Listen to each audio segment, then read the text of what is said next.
ডিমাছাসকল বৃহত্তৰ বড়ো-কছাৰী জাতিৰ শাখাভুক্ত। তেওঁলোক প্ৰধানকৈ উত্তৰ কাছাৰ পাহাৰ, শিলচৰ মহকুমা, কাৰ্বি আংলঙৰ সমতল অঞ্চল, নগাঁও জিলা, নাগালেণ্ডৰ টুৱেনচাং আৰু ডিমাপুৰ ধনশিৰি অঞ্চলত বাস কৰে।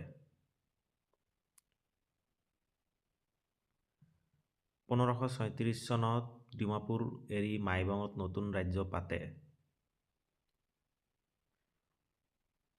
1745 চনত ডিমাছা ৰাজ্যৰ ৰাজধানী খাছপুৰলৈ স্থানান্তৰিত হয়। 1932 চনত এই ৰাজ্য ইংৰাজৰ শাসনভুক্ত হয়। ডিমাছা বা ডিমা ফিছা শব্দৰ ডি মানে পানী, মা মানে ডাঙৰ বা প্ৰধান আৰু চা মানে সন্তান। ডিমাছাসকলে নিজকৈ বৰনৈ অৰ্থাৎ ব্ৰহ্মপুত্ৰৰ সন্তান বুলি কয়।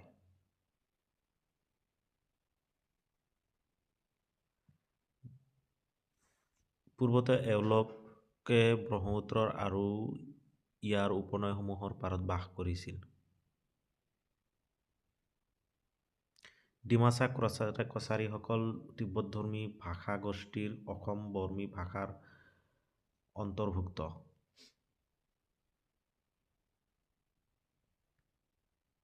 ডিমাছাসকলৰ নিজা ধৰ্মবিশ্বাস আছে। তেওঁলোকে নিজস্ব দেৱতা আৰু পূৰ্বপুৰুষসকলক পূজা কৰে।